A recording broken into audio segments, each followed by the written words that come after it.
Definitely. All right. So speaking of coaches, Mhm. here on the XFL Live, talk show podcast, Mhm. us XFLians, XFL, XFLians, whatever you want to call aliens, us. yeah.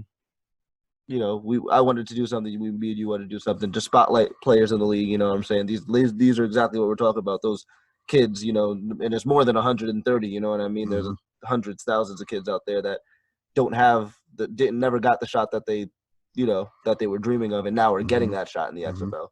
So of those, the guys that actually are in the XFL now, I was thinking, what guys do you think are like really taking it up a notch on special teams? What guys do you expect to be like kind of players of the week, offensively and defensively? Like what are you thinking there? For this week, players of the week, that's pretty simple to me. LA Wildcats versus New York Guardians. We're just going to go down the list. LA Wildcats versus New York Guardians on offense. I was just talking about like one for the week. You don't have to do it per game. You know what I mean? Just like for one guy for the entire week. Week? For like the one entire guy, week. If you're looking at the matchups, like who's going to have the most impactful game? That's hard to gauge, but I mean anybody would say PJ Walker. You think PJ Walker? I feel like PJ Walker's the easy pick. It's the easy pick, but it's the truest pick, to be honest with you. Okay, fair enough. The easiest pick with, like, if you're talking about individually, game by game, then I have Josh Johnson in the LA Wildcats versus New York Guardians. I have Tayamu, the quarterback from the Battlehawks versus the Dragons. PJ Walker in the game versus the Renegades. And Cardell Jones for – Interesting. For interesting. That. Now you went all quarterbacks. All quarterbacks. I'm talking about for the offensive. Because I'm talking about for the offensive because those are the highest paid guys. Yeah. And that's right now where the league is right now. Excuse me. The emphasis is on quarterbacks. You see what I'm saying? Yeah. So maybe if we can get this to last a couple years, hopefully into like year 5 or something, if we can get it to keep building and more revenue, we'll be able to see more teams, etc. Yeah. Okay. I feel you. So, do you want to talk about defensive or special teams players, or because you have just like one that you would like one defensive player that you've been watching? Defensive player. I forgot his name. It was that guy that has he has that meme that the meme where he was. I forgot what school he was going to, where he was just a big dude that was just like all ripped. He was standing there. He's in this league. Dang. He is in this league. I can't remember his name either. And I'm looking for him to start breaking out and really separating himself, because he makes every man that stands next to him look like a man child. So I would love to see him. So why wouldn't he start breaking out, right? Yeah, but remember he got falsely accused of a rape allegation. The chick later on, after pressure of realizing like I'm gonna get caught in this, she decided to come clean and say like he never raped me.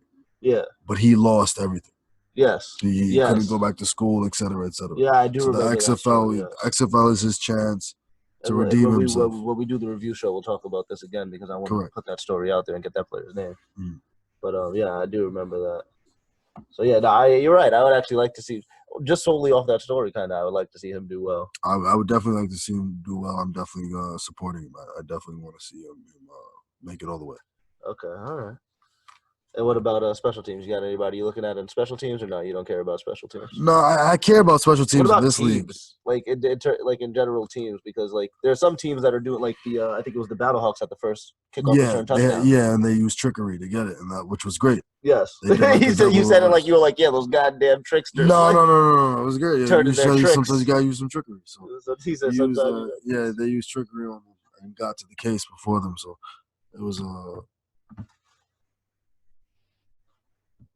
Dang, I forgot. I'll ask you about the special teams if you had a player or a team and then we started talking about the St. Louis Battlehawks. Yeah.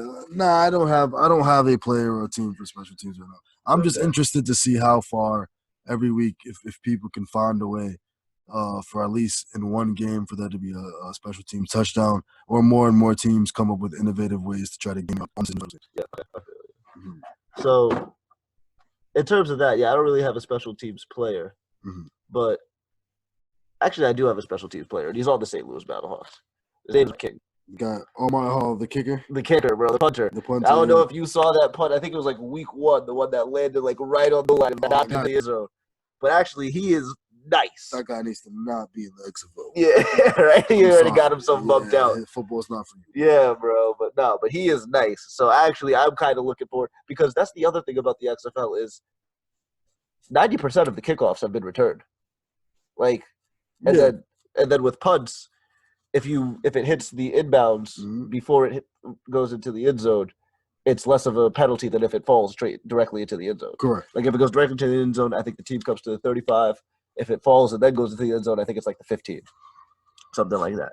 But it's very rewarding to a punter and a kicker to be that precise. And I feel like kicker, you're just trying to kick it inside the field of play. Let them return it. That's what you want. You want to give them the opportunity to return it because if it goes into the touchback, it's a 35. You know what I mean? It's an extra 20 yards for them. But with the punting, I think that the punting is actually like the XFL has somehow made it so that kicking matters. Yeah. Which is crazy. Definitely. Because they still have field goals. It's not like they got rid of the field goals. They just got rid of points after touchdown. Yeah, correct. You know what I mean? Correct. So it's like the kickers are still an integral part of this game. I think more so now. More so an integral part of the game. I think more so now. So, I think he's going to be my special teams guy of the week. Yeah. And then the other two guys that I wanted to say, my defensive player of the week is going to be Wesley Sutton of New York because he is leading the league in sacks, the safety. This man picked a player from New York? What are you crazy? I think he's trying to sabotage the show? What are you doing? Bro, New York needs to destroy and rebuild. It's one of the worst products I've seen in a while. Like I don't know what direction they envision this season. All right, fine. Well, then I'll go with the linebacker. No. Go with your player. No. Don't change it for me. Valid point. Don't change it for me. If he's balling, he's balling. Nah, he's not balling like that. He's balling. He ain't balling like that. He got 2 sacks, right? Yeah. Wesley Sutton got 2 sacks. He's balling like that. Nah, I'm gonna go with Carl Bradford. He got 2 sacks too, and he got way more tackles. All right? That's a good point. Going Carl Bradford. But and he's on a better team. They gonna win this week. I'm good. Carl Bradford. Anyone who says just because of the record 1-2, yeah. If you're just looking at it at face value, yes. The Guardians have a better record than the Tampa Bay Vipers, so therefore they're better. The Vipers are a better football team than the New York Guardians. All right. The New York Guardians, Fair. we have an epidemic. We have a problem. We have a crazy problem right now that like no one is even like. We don't have some of the talent that these other teams have. It's crazy. We don't, bro. Like you look at some of these other teams and they have talent. Like what was his name? Flowers, the quarterback. Quentin Flowers of the Vipers. Yeah. God, Quentin Flowers. I mean, he's better than any of the quarterbacks we have. Yeah, which is not hard to do. I'm a better quarterback than the quarterbacks we have, bro. Like, are you serious, man? I don't know, but you're right. Like players like quarterbacks like PJ Walker in the league. You know what I mean? Josh Johnson, like we said. Landry Jones, like we said. You know what I mean? There are some guys in this league that are good quarterbacks. And then we have, there are receivers like Alonzo Russell for the Battlehawks. Yeah. He played for the Giants. You know what I mean? Mm-hmm. He's a receiver that I actually watched. And he could create separation at points. You know what I mean? I expect he's a very big-bodied receiver, too. I think he's like 6'6" or something like that, 6'4". So what about the kid from D.C.? The kid from the Defenders? Yeah. Which one? Trey McBride? Yeah, I think he's number 15. Is it from DC? I think Trey McBride. Yeah, he's actually pretty. Actually, no, Trey McBride is on the Wildcats. Oh, he's good though. I like Trey McBride. Yeah, he actually played for the Titans. So oh wow, yeah. So he's actually pretty decent too. But yeah, so as you said, I think we're gonna have to wrap this week's episode of XFL Talk up. We've been coming at you for about an hour now.